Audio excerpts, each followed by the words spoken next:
Welcome to Timbuktu, a city shrouded in legend and history, located on the southern edge of the Sahara Desert.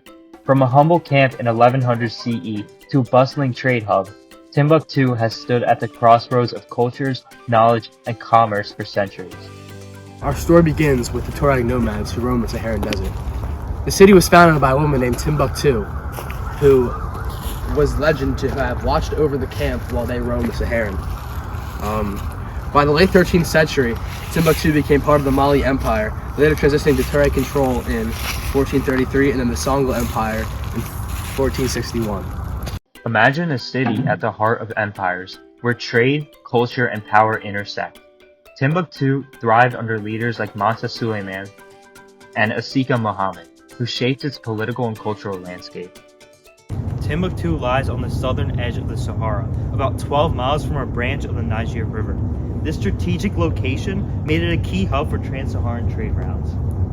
By the 14th century, the city's population was around 115,000. Its rich inhabitants included both locals and foreign merchants who settled there. Timbuktu wasn't just a trade hub. It was a center for Islamic learning. Mansa Musa, a devout Muslim, established mosques and schools that attracted scholars from across the world. We need mosques here, we need schools here. Bring every scholar from the corner of the world to Timbuktu. The city was mostly tolerant of other religions, though rulers like Asika Muhammad opposed groups such as the Jews. Evenings in Timbuktu came alive with music and dance, reflecting the peaceful and vibrant nature of its people. Timbuktu's wealth stemmed from its role in the trans-Saharan trade. Cotton weavers, artisans, and merchants thrived, and gold and salt were key commodities, with salt sometimes selling for a fortune. Can I have the salt in the book? Of course. Thank you, sir. Much appreciated. Handwritten books were highly sought after. The profit from this trade surpassed even of gold, underscoring the city's emphasis on knowledge and education. The monarchs of the Mali and Songhai ruled Timbuktu with exceptional impressiveness. Asika Muhammad, for example, not only maintained a formidable military force, but also amassed enormous wealth. In his treasury, he kept ingots so heavy that one could weigh up to 970 pounds. Timbuktu's architectural achievements reflected this wealth and power. The Djingjirver Mosque, built by the renowned architect Abu Ishaq al-Sahili, was a masterwork of mud and brick design, standing as a symbol of the city's religious devotion. The intricate, organic style of these buildings provided an impressive visual identity, but the city's dependence on such materials also made it highly susceptible to the ravages of fire, as half the city burned in just 5 hours during a fire many years ago.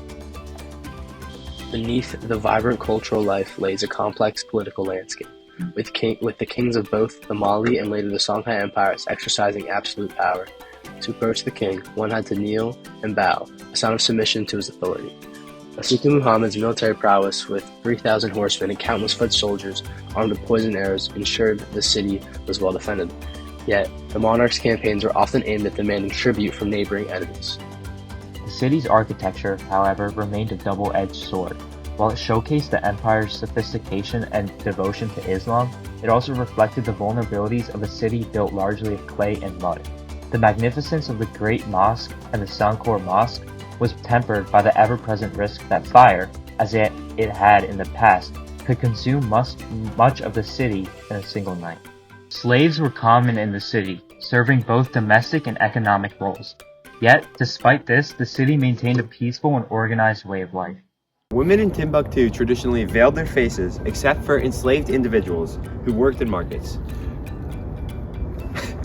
In post-classical Timbuktu, spanning the 14th to 16th centuries, gender roles were shaped by a blend of Islamic influences and indigenous traditions. Women were primarily responsible for household management and child rearing, while men handled political and military affairs. The practice of veiling among women signified modesty and social status, with variations based on social class. For instance, enslaved women working in markets often had different dress codes compared to free women. Marriage served as a strategic tool for consolidating wealth and power, with rulers arranging unions between their daughters and affluent businessmen to strengthen economic and political alliances. Despite the patriarchal structure, women in Timbuktu exercised agency within the societal confines.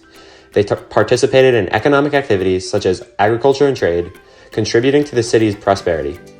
The social hierarchy was complex, with distinctions not only between free individuals and slaves, but also among different classes and occupational groups, influencing daily interactions and societal organization.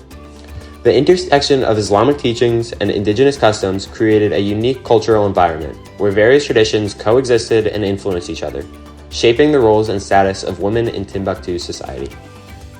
But don't take our word for it. Listen to Leo Africanus.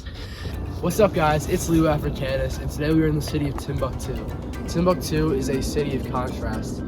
Around the city, there are simple clay huts for buildings, but in the center, there's a massive, beautiful temple showing off its wealth. The merchant venues are filled with artisans and beautiful colors with fabrics from all over the land. Here, women walk around with veils on their faces, and I even met the king who married his daughter to a businessman. Yo, what's up? This is my beautiful daughter. Would you like her?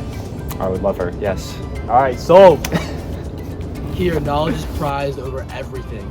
Even a good book full of good knowledge will get you more money than gold. At night, the city comes alive with singing and dancing. The only issues of this place are the scarcity of salt and the fear of fire. Thanks for joining us on this journey about Timbuktu.